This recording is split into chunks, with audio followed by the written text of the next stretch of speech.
What's up, YouTube? Welcome back to the channel. Just wanted to drop a quick video on the recent AWS outage. So as of around 2 or 3 a.m. Eastern time, there were reportings been stated that AWS was offline and some of your favorite apps were affected. So these go on to include PayPal, Roblox, Snapchat, ring.com. So just several things that were affected.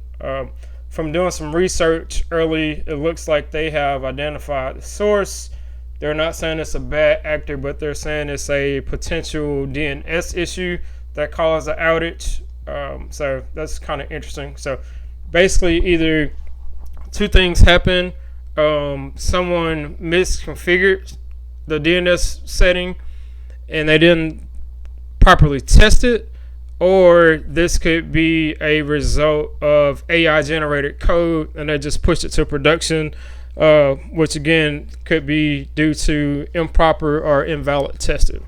So just kind of keep that in mind if you're doing AI generated code or anything that you're pushing out to a production environment. You want to make sure you test as thoroughly as you can in your pre-prod environments.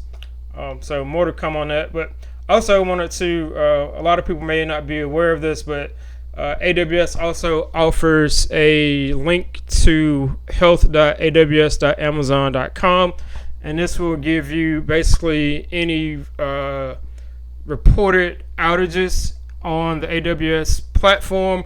You can come here and check. You can see right now it's saying this in US East 1, which is North Virginia, and the severity of those services are degraded. So you can see they've kind of been making updates throughout the day. As of now, it's I'm gonna say 1:30 Eastern time.